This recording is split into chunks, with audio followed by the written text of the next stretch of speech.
All right, all right, all right. We back in Psalms.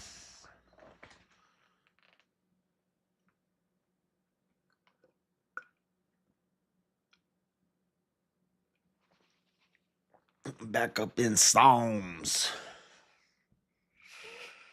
Psalm 21. We're on Psalms 21. Psalm 21.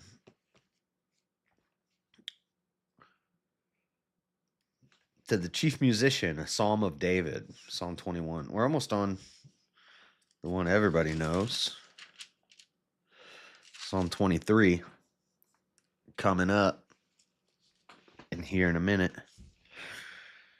The king shall joy in thy strength, O Lord, and in thy salvation how greatly shall he rejoice. Thou hast given him his heart's desire, and hast not withholden the request of his lips. Selah.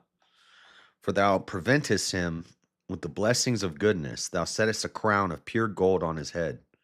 He asked life of thee, and thou gavest him even length of days forever and ever. His glory is great in my salvation. Honor and majesty hast thou laid upon him, for thou hast made him. Hold on, where's my. Okay, what up, King? For thou hast made him most blessed forever. Thou hast made him exceeding glad with thy countenance.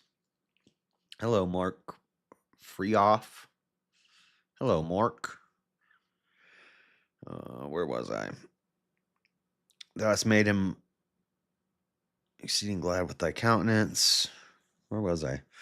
For the king trusteth in the Lord, and through the mercy of the Most High he shall not be moved. Thine hand shall find out all thine enemies. Thy right hand shall find out those that hate thee. Thou shalt make them as a fiery oven in the time of thine anger. The Lord shall swallow them up in his wrath, and the fire shall devour them. Their fruit shalt not destroy from the earth. Oh, wait. Their fruit shalt thou destroy from the earth, and their seed from among the children of men. For they intended evil against thee. They imagined a mischievous device, which they are not able to perform. Therefore shalt thou make them turn their back when thou shalt make ready thine arrows upon thy strings against the face of them. Be thou exalted, Lord, in thine own strength. So will we sing and praise thy power. So will we sing and praise thy power. Psalm 22. To the chief musician upon Ijaleth Shahar, a psalm of David. My God, why hast thou forsaken me? Jesus says the same thing. Why art thou so far from helping me? And from the words, that's like a prophecy of Jesus right there. Where'd my highlighter go? What the heck? What did I do with my highlighter? Oh, there it is. My God, why hast thou forsaken me? Why art thou so far from helping me? And from the words of my roaring. Oh my God, I cry in the daytime, but thou hearest not, and in the night season, and am not silent. But thou art holy, O thou that inhabitest the praises of Israel. Our fathers trusted in thee. They trusted, and thou didst deliver them. They cried unto thee, and were delivered. They trusted in thee, and were not confounded. But I am a worm, and no man, a reproach of men, and despised of the people. All they that see me laugh me to scorn. They shoot out the lip. They shake the head, saying, He trusted on the Lord that he would deliver him. Let him deliver him, seeing he delighteth in him. But thou art he that took me out of the womb. Thou didst make me hope when I was upon my mother's breasts. I was cast upon thee from the womb. Thou art my God from my mother's belly. Be not far from me, for trouble is near, for there is none to help.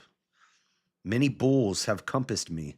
Strong bulls of Bashan have beset me around. They gaped upon me with their mouths as a ravening and a roaring lion. I am poured out like water, and all my bones are out of joint. My heart is like wax. It is melted in the midst of my bowels. My strength is dried up like a potsherd, and my tongue cleaveth to my jaws. And thou hast brought me into the dust of death. For dogs have compassed me, the assembly of the wicked have enclosed me. They pierce my hands and my feet. What's up, me, myself, and I? I may tell all my bones, they look and stare upon me.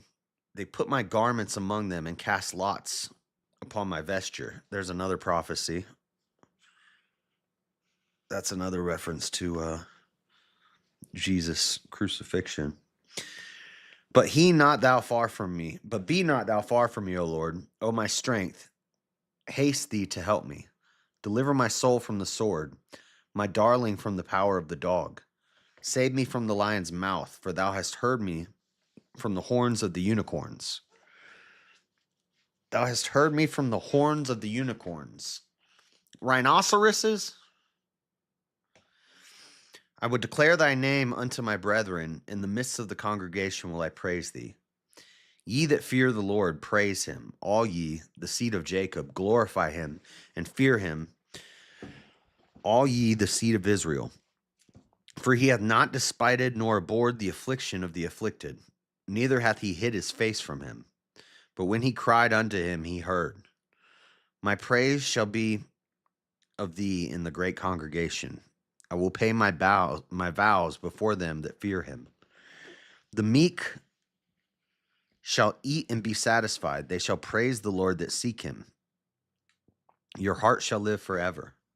All the ends of the world shall remember and turn unto the Lord, and all the kindreds of the nations shall worship before thee. For the kingdom is the Lord's, and he is the governor among the nations. All they that be fat upon earth shall eat and worship. All they that go down to the dust shall bow before him, and none can keep alive his own soul. A seed shall serve him, it shall be accounted to the Lord for a generation. They shall come and shall declare his righteousness unto a people that shall be born, that he hath not done this. Maybe an animal that used to exist but now is extinct. They say it means rhinoceros, but I think it's a real unicorn. I mean, technically a rhino is a unicorn, right? All right, here's the one everybody knows, Psalm 23. The Lord is my shepherd, I shall not want. He maketh me to lie down in green pastures. He leadeth me beside the still water. He restoreth my soul. He leadeth me in the paths of righteousness for his name's sake. Yea, though I walk through the valley of the shadow of death, I shall fear no evil, for thou art with me. Thy rod and thy staff, they comfort me. Thou preparest a table before me in the presence of mine enemies. Thou anointest my head with oil, my cup runneth over. Surely goodness and mercy shall follow me all the days of my life, and I will dwell in the house of the Lord forever. Amen. Selah. I remember most of it. That's also a Psalm of David. Psalm 24. The earth. Hold on one second.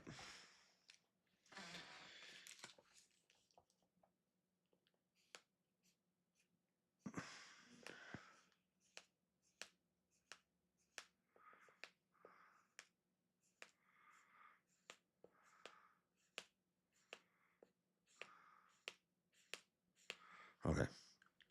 Psalm 24. The earth is the Lord's, and the fullness thereof, the world and they that dwell therein. For he hath founded it upon the seas, and established it upon the floods. Who shall ascend into the hill of the Lord, or who shall stand in his holy place?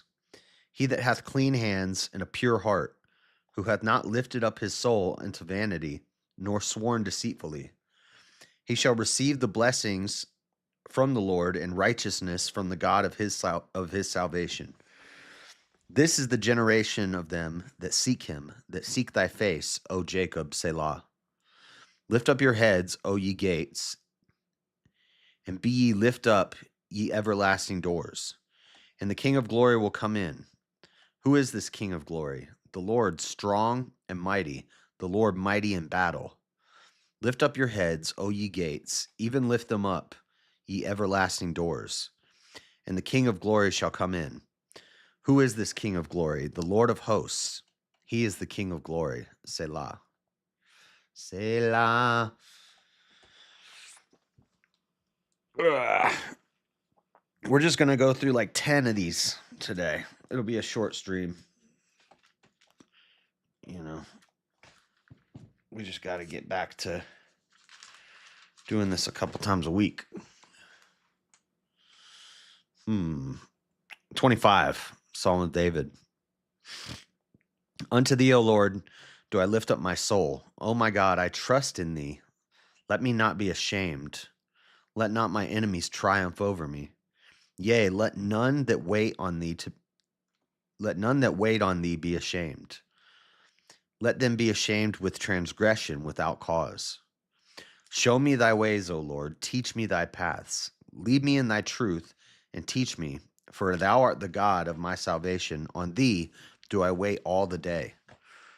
Remember, O Lord, thy tender mercies and thy loving kindness, for they have been ever of old. Remember not the sins of my youth, nor my transgressions, according to thy mercy. Remember thou me for thy goodness' sake, O Lord. Good and upright is the Lord, therefore will he teach sinners in the way. The meek will be guide in judgment, and the meek will he teach his way. All the paths of the Lord are mercy and truth unto such as keep his covenant and his testimonies. For thy name's sake, O Lord, pardon my iniquity, for it is great. What man is he that feareth the Lord? Him shall he teach in the way that he shall choose. His soul shall dwell at ease, and his seed shall inherit the earth. The secret of the Lord is with them that fear him, and he will show them his covenant. Mine eyes are ever toward the Lord, for he shall pluck my feet out of the net. Turn thee unto me, and have mercy upon me, for I am desolate and afflicted. The troubles of my heart are enlarged. Oh, bring thou me out of my distresses. Look upon mine affliction and my pain, and forgive all my sins. Consider mine enemies, for they are many, and they hate me with cruel hatred. Oh, keep my soul and deliver me. Let me not be ashamed, for I put my trust in thee. Let integrity and uprightness preserve me, for I wait on thee. Redeem Israel, O God, out of all his troubles.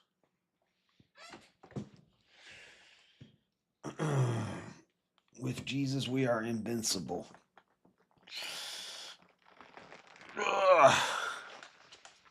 26.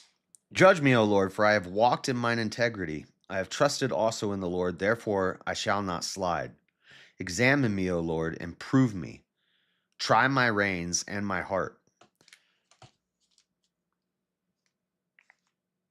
For thy loving kindness is before mine eyes, and I have walked in thy truth. I have not sat with vain persons, neither will I go in with dissemblers. I have hated the congregation of evildoers, and will not sit with the wicked. I will wash mine hands in innocency, so will I compass thine altar, O Lord, that I may publish with the voice of thanksgiving and tell of all thy wondrous works. Lord, I have loved the habitation of thy house, and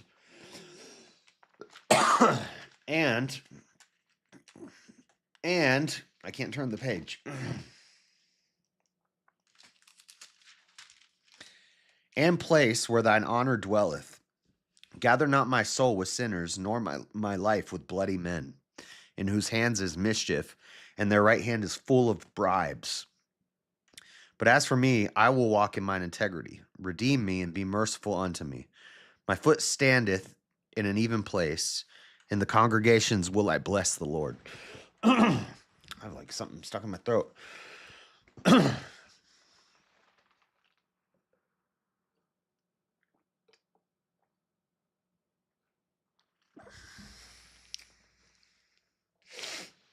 All right, 27. A psalm of David. The Lord is my light and my salvation. Whom shall I fear? The Lord is the strength of my life. Of whom shall I be afraid? When the wicked, even mine enemies and my foes, came upon me to eat up my flesh, they stumbled and fell. Though an host should encamp against me, my heart shall not fear. Though war should rise against me, in this will I be confident. One thing I have desire of the Lord, that will I seek after, that I may dwell in the house of the Lord all the days of my life, to behold the beauty of the Lord and to inquire in his temple. For in the time of trouble he shall hide me in his pavilion, in the secret of his tabernacle shall he hide me. He shall set me up upon a rock. And now shall mine head be lifted up above mine enemies round about me. Therefore will I offer in his tabernacle sacrifices of joy. I will sing, yea, I will sing praises unto the Lord. Hear, O Lord, when I cry with my voice. Have mercy also upon me and answer me. When thou saidst, seek ye my face, my heart said unto thee, thy face, Lord, will I seek. Master says we sick, I say yes, Master. When Master says he's sick, I say yes, Master, we sick. Coffee looks good. Yeah, it's not working though. I'm like falling asleep. Trying to separate from sinners, but communists are trying to stop me. Yeah, they'll do that. Hide not thy face far from me. Put not thy servant away in anger.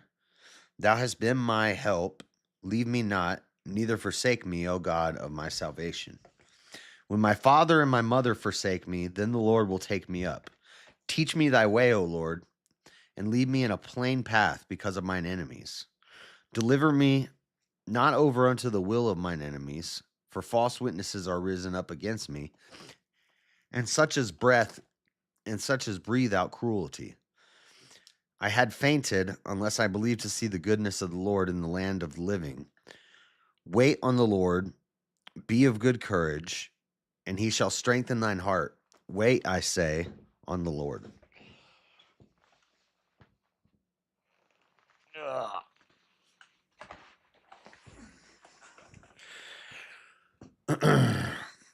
What's up? What's up, Rev? God bless. We're just reading through Psalms right now. Not a whole lot of commentary on these. Little bit. I'm picking out any prophecies I find and just some interesting ones. I'm assuming this is why David is in hiding in the wilderness, that he's writing these ones. A lot of focus on being beset by enemies on all sides and things like that. 28. Unto thee will I cry, O Lord my rock. Be not silent to me, lest, if thou be silent to me, I become like them that go down into the pit. That verse go hard.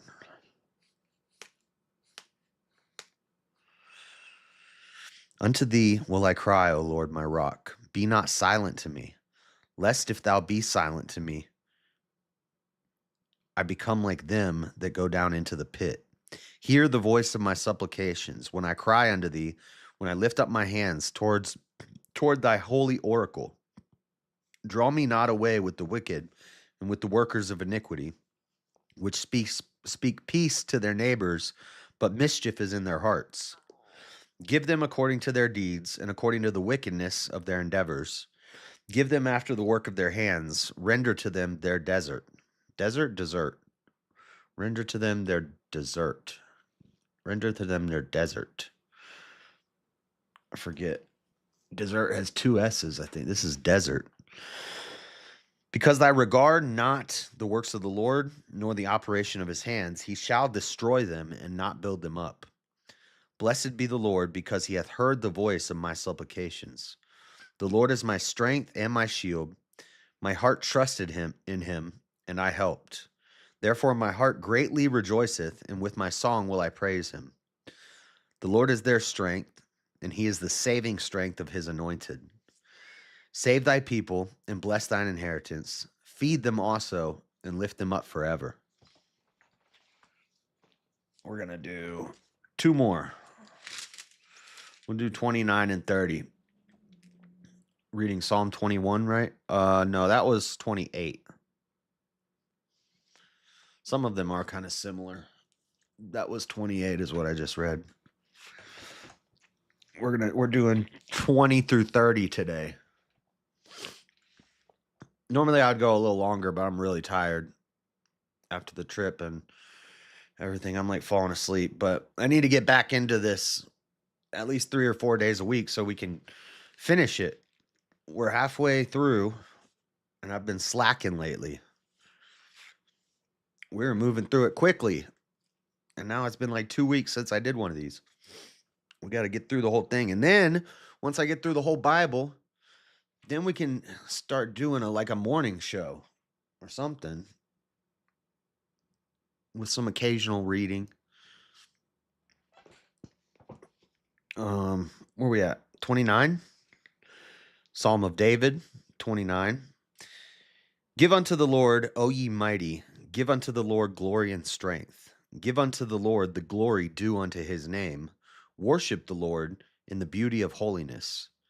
The voice of the Lord is upon the waters. The God of glory thundereth. The Lord is upon many waters. The voice of the Lord is powerful. The voice of the Lord is full of majesty. The voice of the Lord breaketh the cedars. Yea, the Lord breaketh the cedars of Lebanon. He maketh them also to skip like a calf, Lebanon and Syrian like a young unicorn. The voice of the Lord divideth the flames of fire. The voice of the Lord shaketh the wilderness. The Lord shaketh the wilderness of Kadesh. The voice of the Lord maketh the hinds to calve, and discovereth the forests, and in his temple doth everyone speak of his glory. The Lord sitteth upon the flood, yea, the Lord sitteth king forever. The Lord will give strength unto his people, the Lord will bless his people with peace.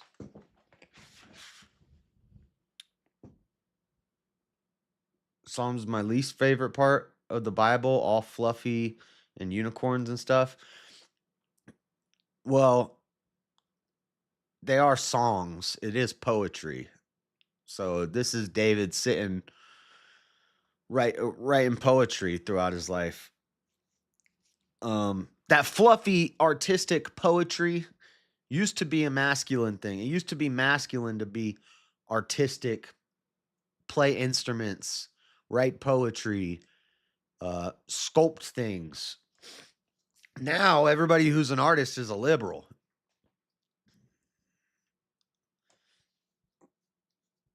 It's not cool anymore. And I don't like it. All right. Psalm 30. You can find messianic prophecy in David's Psalms. I know, we've already found a couple of them. Well, I found a bunch, but just today I've found a couple. In Psalm 22, he says, my God, why hast thou forsaken me? That's the same thing Jesus says. And then there was one other one. Oh, it says, they part my garments among them and cast lots upon my vesture. They did the same thing to Jesus. And that's just two of them in Psalm 22.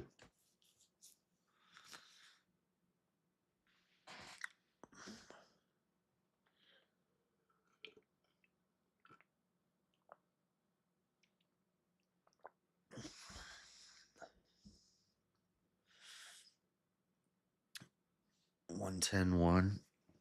There's another one like that earlier in Psalms also.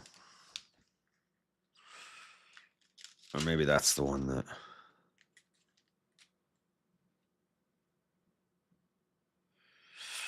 And then Psalm 8.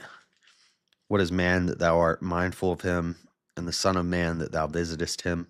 For thou hast made him a little lower than the angels, and hast crowned him with glory and honor. That's talking about Jesus.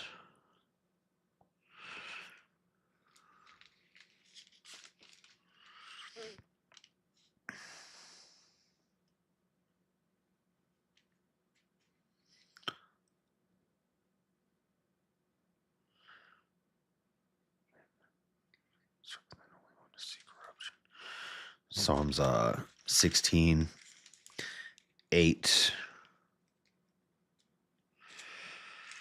8 through the end.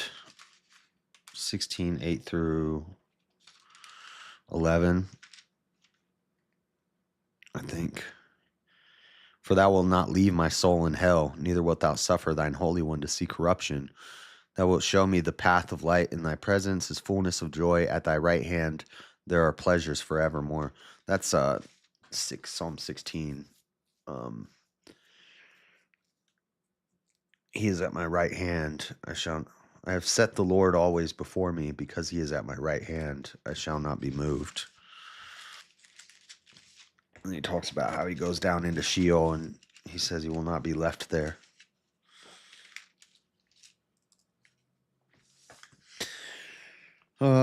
Did we finish 29? Did I read 29? Strength unto his people.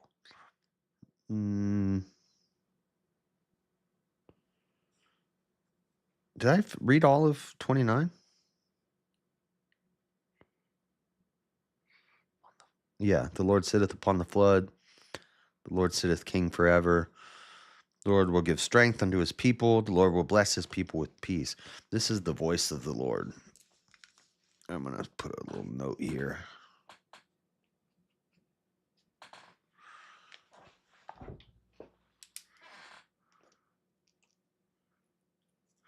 My pen's not inking. What you thinking? Why my pen's not inking? Pen's not working. I don't know where my other pens are at.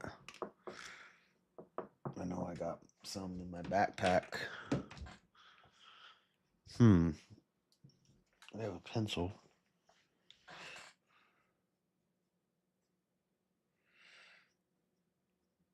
The voice of the Lord.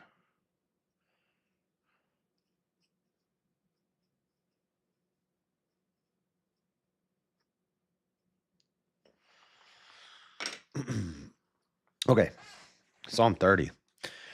I will extol thee. Oh, wait, this is a psalm and song at the dedication of the house of David. I will extol thee, O Lord, for thou hast lifted me up and hast not made my foes to rejoice over me. O Lord my God, I cried unto thee, and thou hast healed me. O Lord, thou hast brought up my soul from the grave. Thou hast kept me alive, that I should not go down into the pit. Sing unto the Lord, O ye saints of his, and give thanks at the remembrance of his holiness. For his anger endureth but a moment, and his favor is life. Weeping may endure for a night, but joy cometh in the morning. That's a good one. And in my prosperity I said, I shall never be moved. Lord, by thy favor thou hast made thy mountain to stand strong. Thou didst hide thy face, and I was troubled.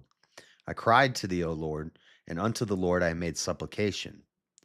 What profit is there in my blood when I go down to the pit? Shall the dust praise thee? Shall it declare thy truth? Hear, O Lord, and have mercy upon me, Lord. Be thou my helper. Thou hast turned for me my mourning into dancing. Thou hast put off my sackcloth and girded me with gladness, to the end that my glory may sing praises to thee and not be silent. O Lord my God, I will give thanks unto thee forever. I like that 35. His anger endureth but a moment, and his favor is life. Weeping may endure for a night, but joy cometh in the morning. That verse go hard. I'm at work. I'll be back and forth for a bit. Take note the mentions of cedars of Lebanon in the context surrounding them. Where was that? That was in... Was that in 27?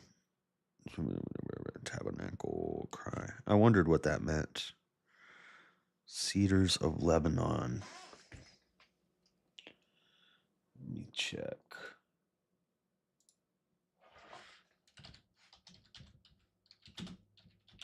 Cedars of Lebanon. Cedars of Lebanon State Park. Cedrus Lamani, commonly known as Cedars of Lebanon, Lebanon cedar or Lebanese cedar, Species of large evergreen conifer. Holy tale behind the cedars of Lebanon is an ancient wood with fascinating story to tell, appearing in many folklore myths as well as canonical texts. Biblical stories in cedar symbolism. In the Old Testament, the true cedar is mentioned numerous times, adding to the myth and folklore that surround this ancient tree. In 1 Kings 4:33, Solomon made the cedar the first of trees, while in Isaiah 35:2, the cedar was referred to as the glory of Lebanon.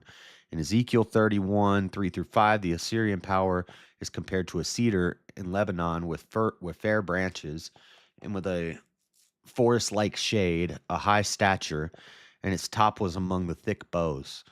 Its stature was exalted above all the trees of the field, and its boughs were multiplied, and its branches became long. Solomon used the wood of the cedar to build Jerusalem. I do remember that. We read that not too long ago. 1 Kings 5:6-10, it said that Hiram gave Solomon timber of cedar and timber of fir, according to all his desire, while one of Solomon's most important building was known as the House of the Forest of Lebanon. 1 Kings 7:2. The cedar of Lebanon is also mentioned in reference to ritual cleansing in Leviticus 14:4. The cleansed leper was sprinkled with the blood of a clean bird, onto which had been put cedar wood, scarlet, and hyssop. The Epic of Gilgamesh mentions them. Mummifications of ancient Egyptians. Don't let Freddie hear that. A beautiful addition to any modern prophet. Where was it in breaketh the cedars? Yea, the Lord breaketh the cedars of Lebanon. The voice of the Lord breaketh the cedars. Yea, the Lord breaketh the cedars of Lebanon.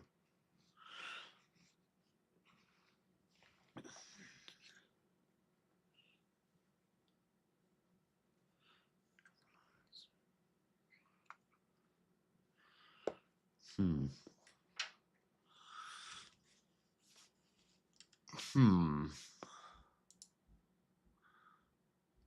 Let's see. What else do we got about these? Pictured as a Cedrus libani, the tree planted mid-17th century. Cedrus libani, commonly known as the cedars of Lebanon, a Lebanon cedar. That's a cool looking tree.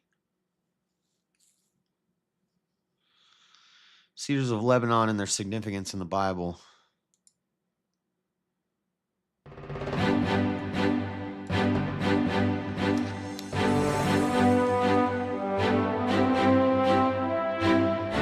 And this is part of a series about plants, trees, and flowers of the Bible. Our subject today is the cedar of Lebanon, a tall tree with roots that go deep into the soil. Cedars of Lebanon are true cedars of the genus Cedrus. They grow at an elevation of 3,300 to 9,800 feet and are found in Lebanon, Syria, south-central Turkey, and Cyprus. Reaching a height of 130 feet and a trunk diameter of over 8 feet, these evergreen trees have wide-spreading horizontal branches. Male and female cones begin developing when the tree is about 40 years old. Over the centuries, cedar forests Whoa, look at that rock. There's a face in that rock. That's pareidolia. I need to stop it. Severely depleted, and cedar reserves have been created in Lebanon to preserve pockets of forest. Some trees in these areas are more than 2,000 I don't want to know the science of the tree, lady. Tell me about the Bible stuff. years old. Cedar was a major export from Lebanon and was an item of luxury and wealth. The tree is so much a part of Lebanon's history that its image is on the Lebanese national flag. Cedars of Lebanon have fragrant wood that is a warm red color and is free of knots. The wood is not attacked by insect pests and is resistant to decay, so it is long-lasting. This beautiful wood was used in the construction of King David's palace, described in 2 Samuel chapters 5 and 7, as well as Solomon's palace of the Forest of Lebanon. David and Solomon acquired cedar from Hiram, king of Tyre, a city in Lebanon where high-quality cedar grew. 1 Kings chapter 6 describes how the temple was almost completely paneled with cedar, and Ezra 3, verse 7 mentions that this wood was also used in the construction of the second temple. Psalm 104, verse 16 tells us that God planted the cedars of Lebanon and that he cares for them, and that in Psalm 92, the godly are compared to these great trees. But the godly will flourish like palm trees and grow strong. But in Psalm 29, it says, "The voice of the Lord breaketh the cedars. Yea, the Lord breaketh the cedars of Lebanon. He maketh them also to skip like a calf. Lebanon and Syrian like a young unicorn."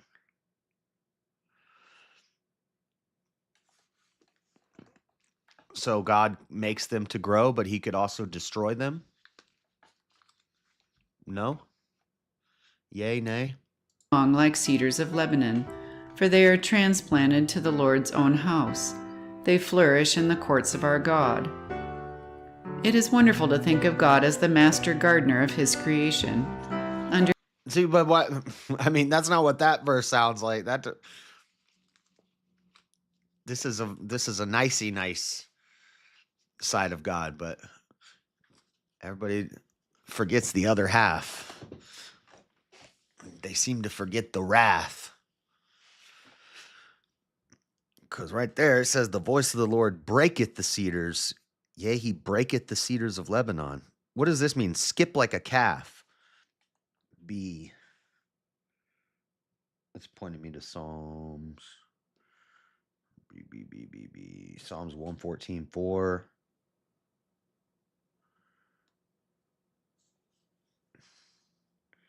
Psalm 114:4. 114:4.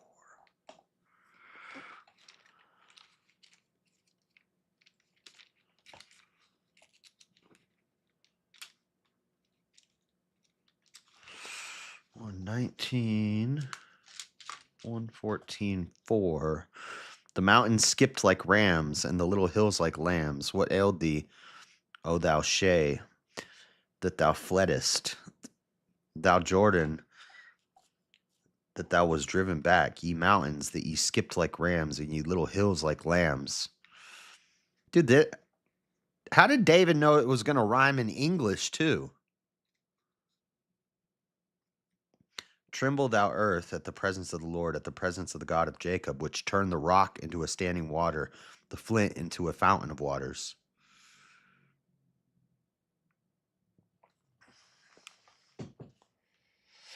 We're getting ahead of ourselves. We're only on 31. Reindeer. Christmas tree, yo? This ain't a Christmas tree. Ugh. I guess it'd be cool to have a cedar Christmas tree.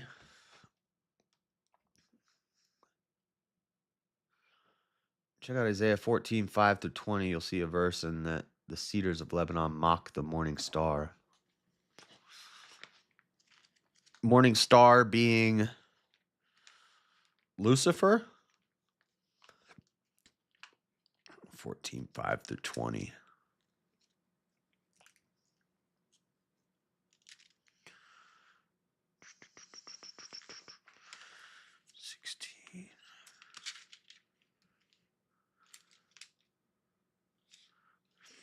I actually have that all highlighted already. That whole section. Well, I have 12-20 highlighted. Lucifer's fall. Oh yeah, that's what my note says. Yeah, this is about Lucifer's fall.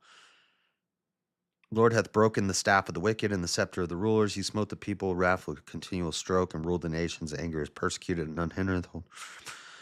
Yea, the fir trees rejoice at thee, and the cedars of Lebanon, saying, Since thou art laid down, no feller is come up against us. Hell from beneath is moved for thee to meet thee at thy coming. It stirreth up the dead for thee, even all the chief ones from the earth. It has raised up from their thrones all the kings of the nations. All they shall speak and say unto thee, Art thou also become weak as we? Art thou become like unto us? Thy pomp is brought down to the grave, and the noise of thy voils. The worm is spread under thee, and the worms cover thee. How art thou fallen from the heavens, O Lucifer, son of the morning? How art thou cut down to the ground, which didst weaken the nations? For thou hast said in thine heart, I will ascend into heaven, I will exalt my throne above the stars of God. I will sit also upon the mount of the congregation in the sides of the north. I will ascend above the heights of the clouds, I will be like the Most High. Yet thou shalt be brought down to hell, to the sides of the pit. See, James, there is different words. Hell and pit are in the same sentence. Pit has multiple meanings. I tried talking to that young man. He don't want to listen. And Gehenna is different.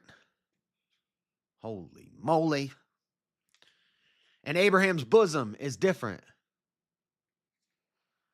Lucifer is simply a Latin word meaning yeah. Oh, I know. And the Satan means the accuser. Now forget everything you think you know about this relating to Satan. Are you going to say it's relating to somebody else? They that see thee shall narrowly look upon thee and consider thee, saying, is this the man that made the earth to tremble, that did shake kingdoms, that made the world as a wilderness, and destroyed the cities thereof, that opened not the house of his prisoners? All the kings of the nations, even all of them, lie in glory, every one in his own house. But thou art cast out of thy grave like an abominable branch, and as the raiment of those that are slain, thrust through with the sword, that go down to the stones of the pit, as a carcass trodden under feet. Thou shalt not be joined with them in burial, because thou hast destroyed thy land and slain thy people. The seed of evildoers shall never be renowned.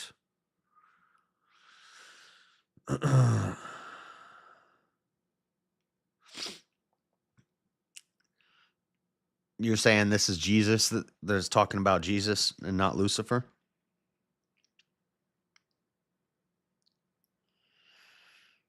I figured you were going to say something like that.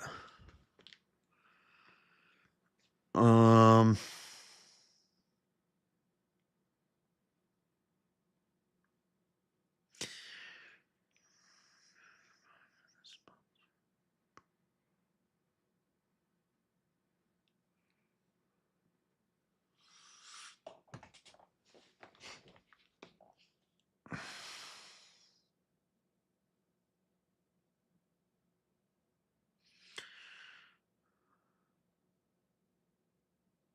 but Jesus never said in his heart that he would exalt his throne above the stars of God. I will sit also upon the mount of the congregation in the sides of the north. I will ascend above the heights of the clouds. I will be like the Most High. Yet thou shalt be brought down to hell, to the sides of the pit. They that see thee shall narrowly look upon thee and consider thee, saying, is this the man that made the earth to tremble and did shake kingdoms? See, so I get what you're kind of pointing at, but let me see what some scholars say about this. I know you're a scholar, but I want to read some other stuff too.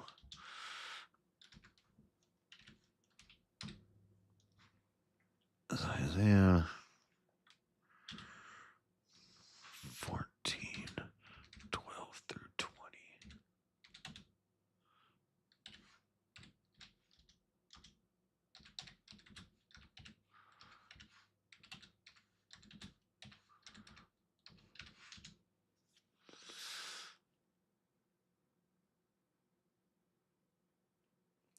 Traditionally, the king of Babylon in Isaiah 14 was interpreted as being Satan. Why is Isaiah 14, 12 through 15 interpreted by some to refer to Satan? They're saying, okay, some people interpret it to be Jesus and some people. Note, Lucifer can also be translated as day star.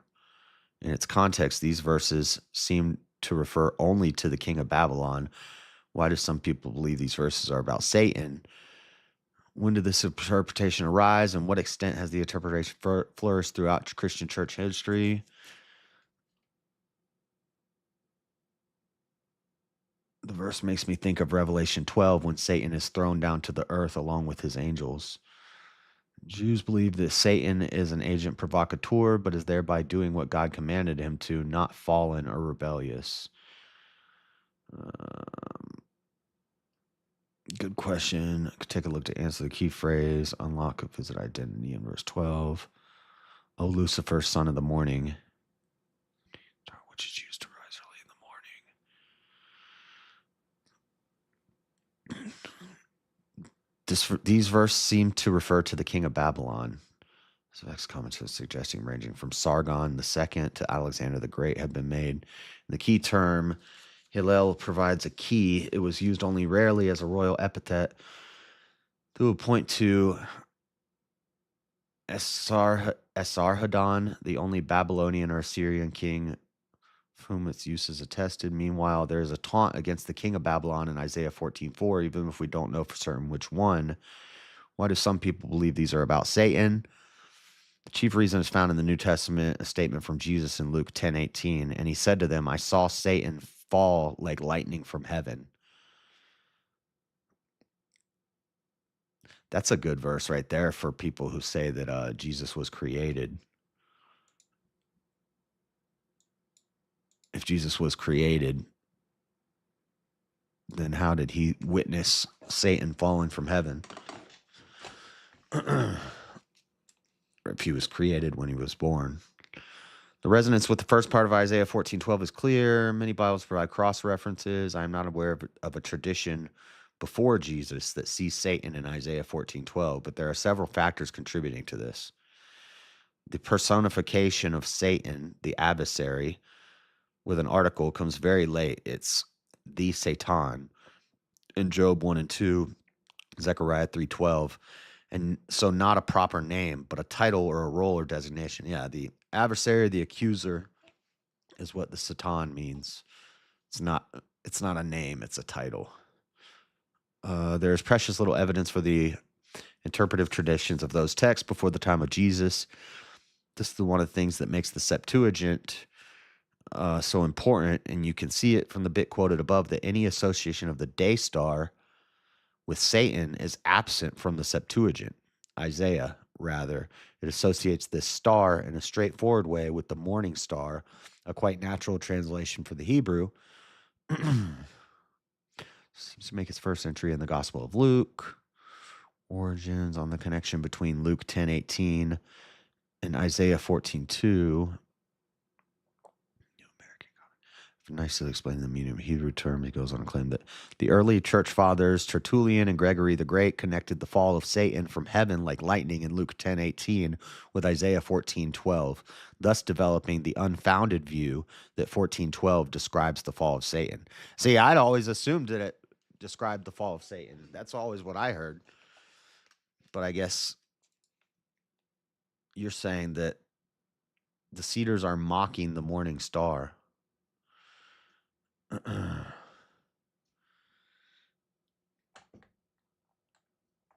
form the light and create darkness. I make peace and create evil. I, the Lord, do all these things.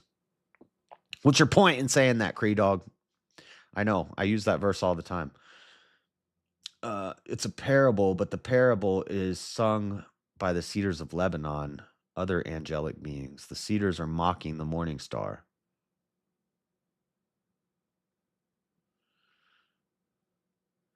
Again, in context, yes, this is a prophecy against Babylon, but it's also prophetic. Check Revelation 22:16.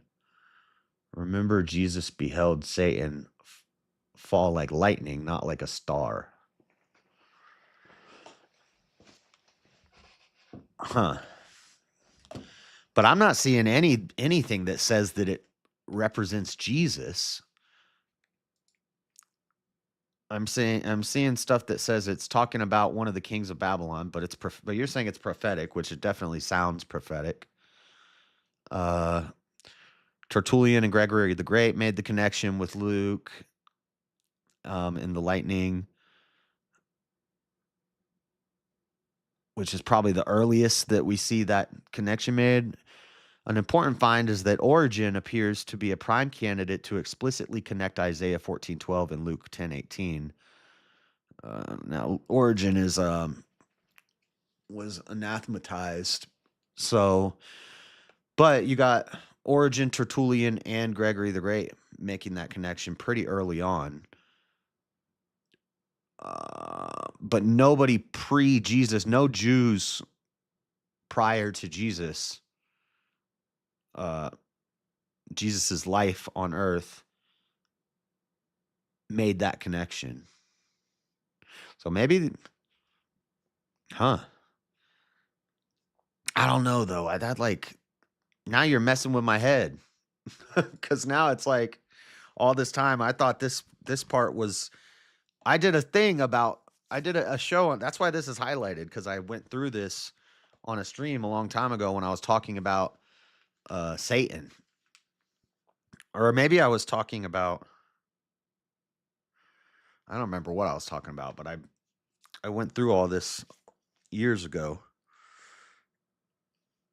and I always connected it to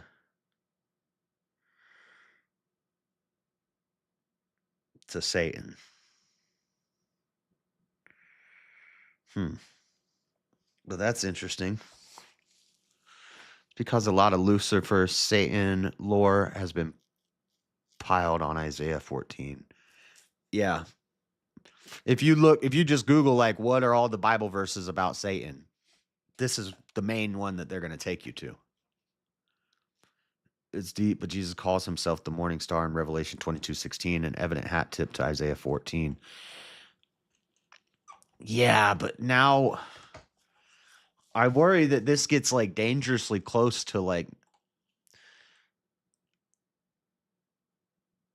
Gnosticism because a lot of people there's verses where like a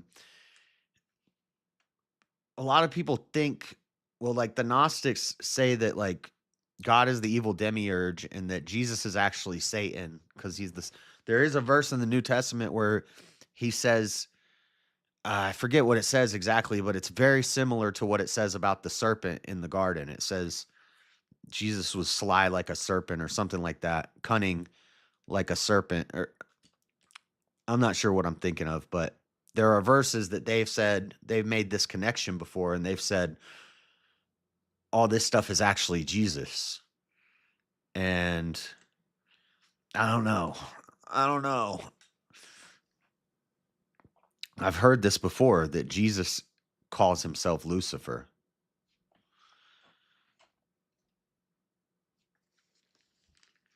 22:16.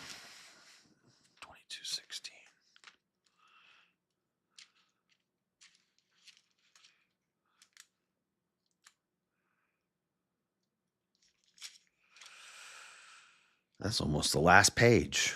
I, Jesus, have sent my angel to testify unto you these things in the churches. I am the root and the offspring of David and the bright and morning star.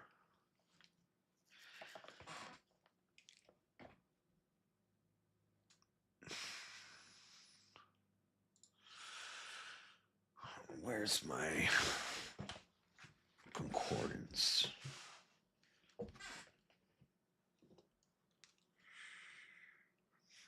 Let me just Google it. Isaiah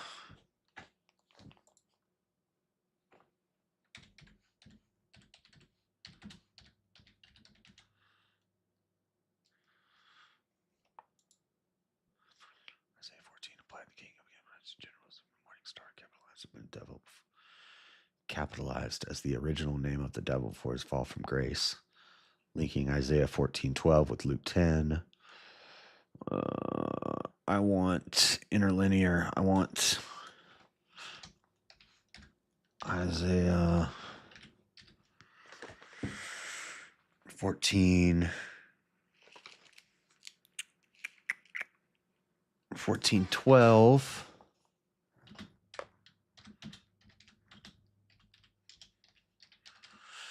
Interlinear. And then I want Revelation 22.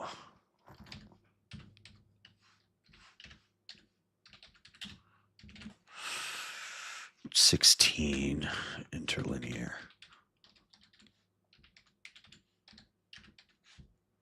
Now, these are going to be two different languages. But I'm having to testify these things. Offsprings of David, the star. I am the root of the offspring of David, the star, bright. The bright star. Morning star. Bright morning star, bright morning. It's Aster Lampros Proenos. Aster ho Lampros. That's an article. Aster ho Lampros Proenos. And then that is Proenos, morning star, belonging to the morning early, pertaining to the dawn. And is this Greek?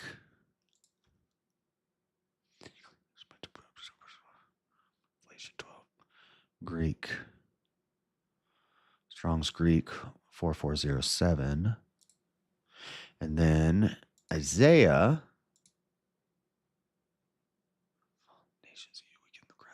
The morning, you are cut down of the morning sun Lucifer from heaven, you are fallen.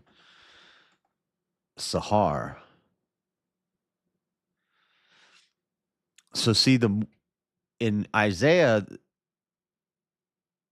from the interlinear in Isaiah of the Hebrew, it doesn't say star. It just says Sahar of the morning. Son Lucifer, S-O-N. How you are cut down. Nigdata Sahar ben Hillel. Or that's of the morning sun Lucifer. From heaven you are fallen. Now, Sahar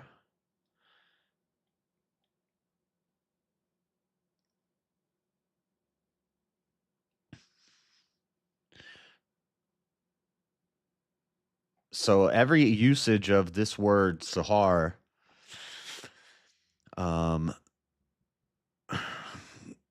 Job 3:9, the dawning of the day.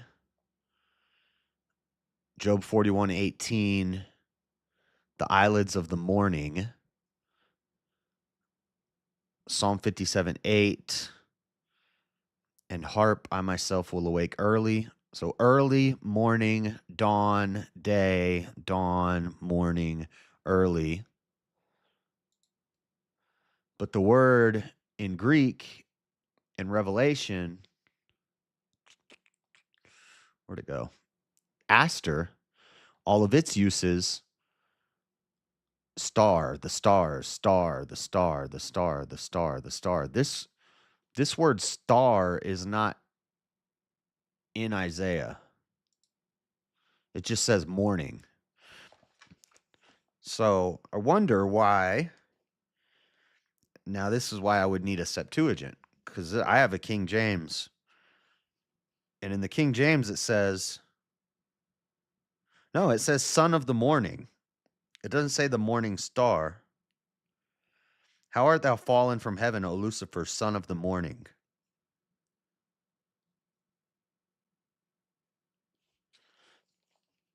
And then Jesus says,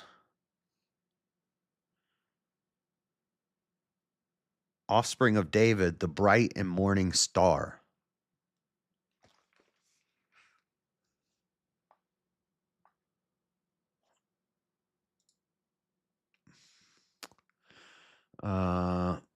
Jesus is the morning star, but he's not Satan, nor was Satan ever the morning star.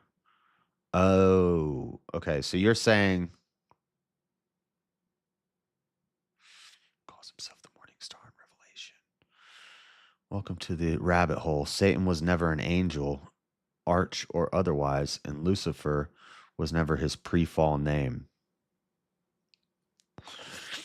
Got the LXX in my lap right now.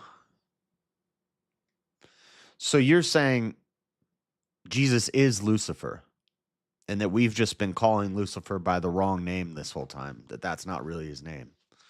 I think I've heard this before, but I thought this was like Gnostic stuff. So I kind of avoided it. But now the way you're explaining it, you're saying it's just we've mixed up our words. At some point we mixed up the words and we started calling Satan Lucifer. But Lucifer was never an angel. Pretty sure he was God's number one angel, no? I mean, not Lucifer, but Satan.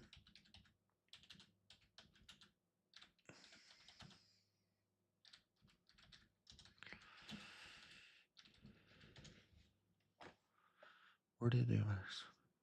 Can be found in the first book of Enoch. Oh, it's from Enoch. I mean, the first book of Enoch is canon for the Orthodox, right? And the Catholics.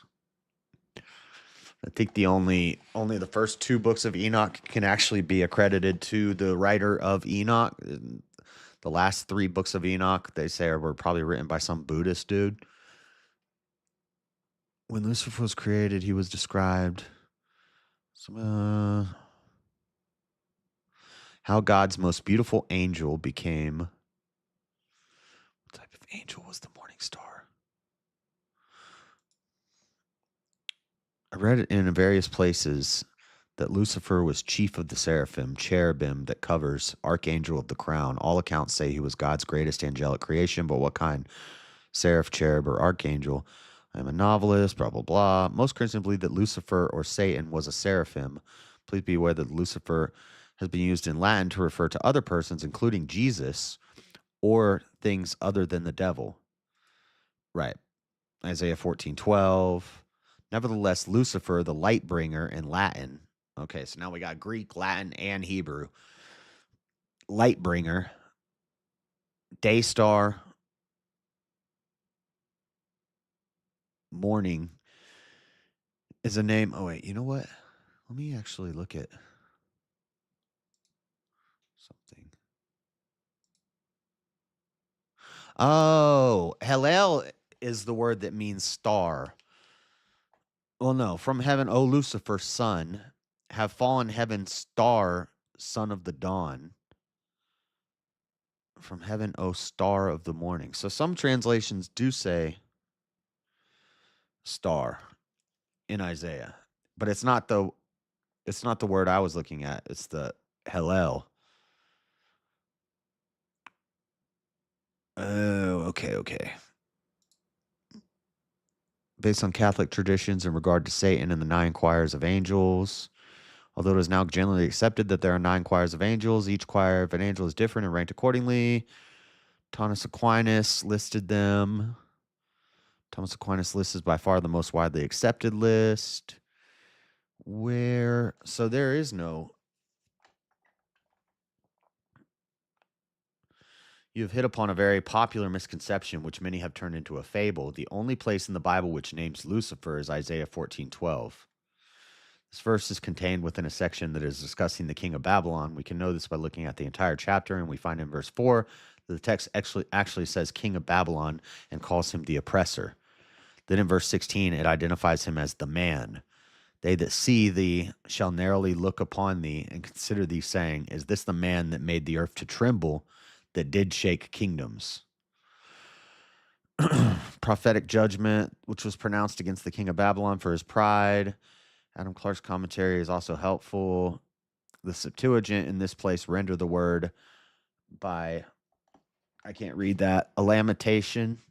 They plainly consider the speech here introduced as a piece of poetry, and of the species of poetry which we call the elegiac, either from the subject, it being a poem on the fall and death of the king of Babylon, or from the form of composition, which is of the longer sort of Hebrew verse in which the Lamentations of Jeremiah, called by the Septuagint Onvu, are written.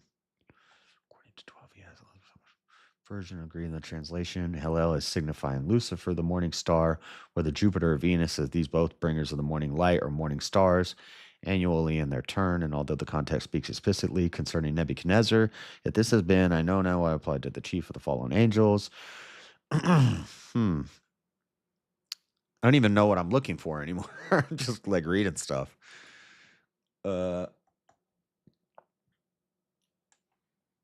Nowhere in scriptures is that stated. That's an added myth. Huh. Wow.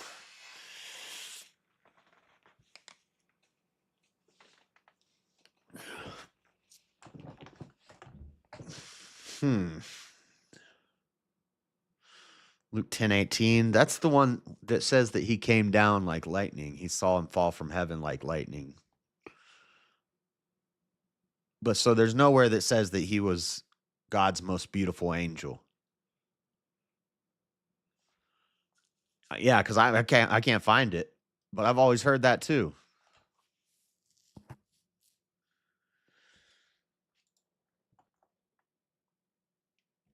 Joseph dream. I will make thy seed to multiply as the stars of heaven. Genesis 26:4. Joseph dreamed Genesis 37:9. What is this dream that thou hast dreamed? Shall thou and thy brother come bow down ourselves to the earth? Find in verse 10. 11 stars were Joseph's brothers. We already talked about this before. Lucifer is actually a mistranslation and is not a reference to any fallen angel nor to Satan. Unless otherwise noted, all scripture references are from KJV. All bold emphasis is mine.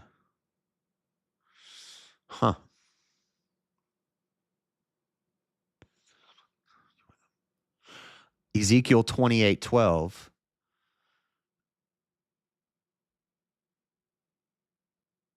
Now, this is talking about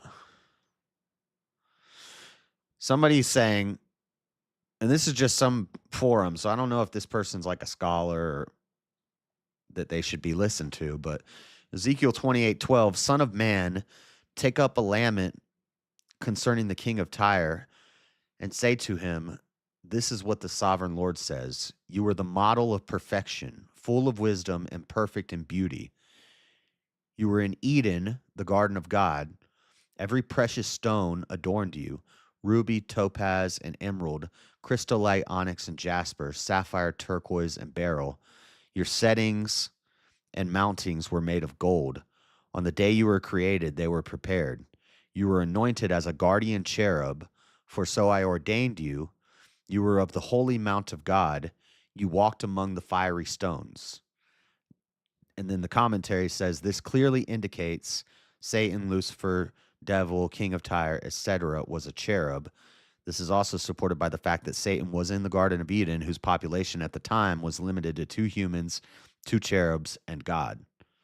So Ezekiel 28:12 seems to talk about him being the model of perfection, beauty.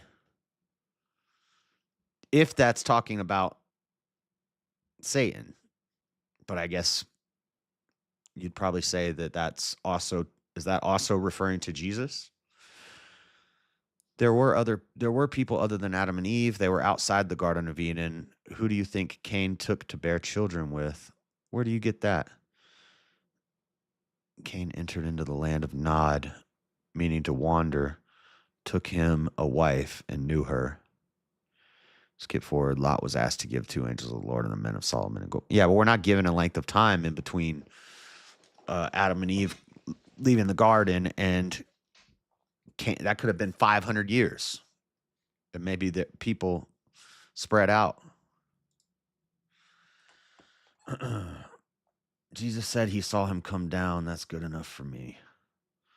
Also, we have to remember that in Isaiah 14 is the cedars of Lebanon saying, how art thou fallen from heaven, O Lucifer, son of the morning? How art thou cut down to the ground?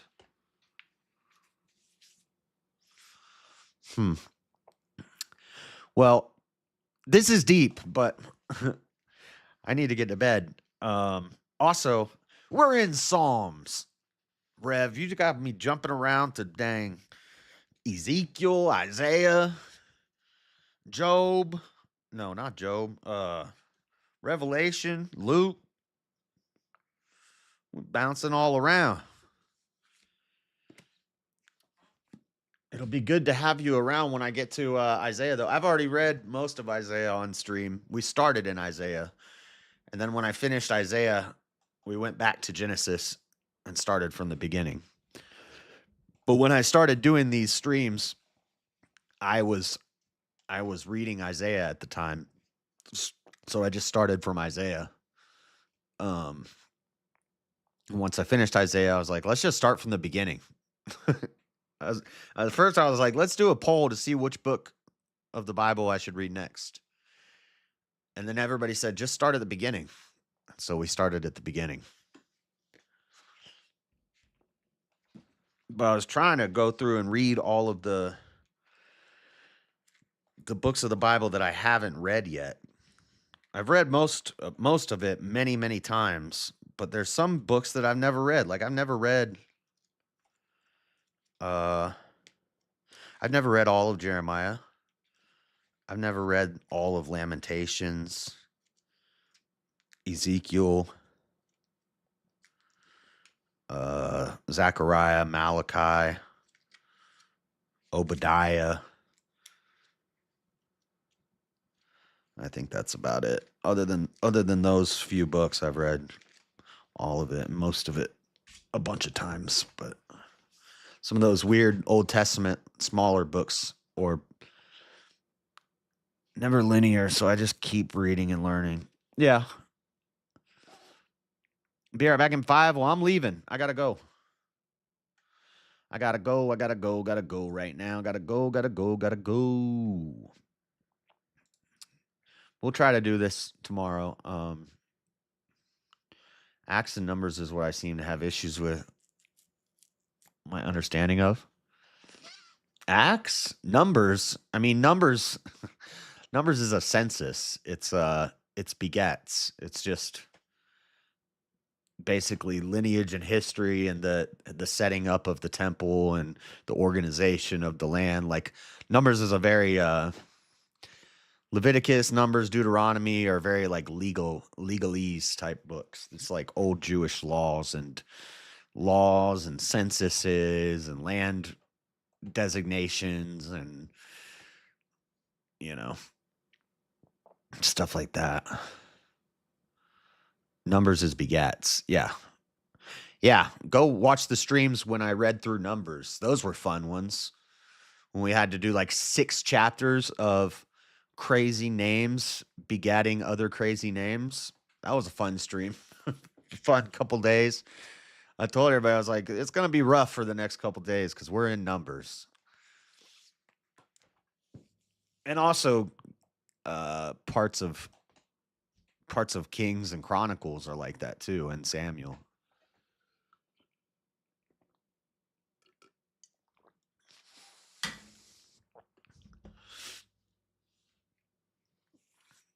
All right. Where are we going? Where are we going today? Is Rob live?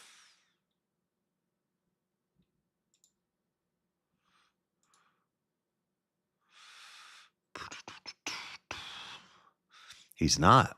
Wow. Well, Jason,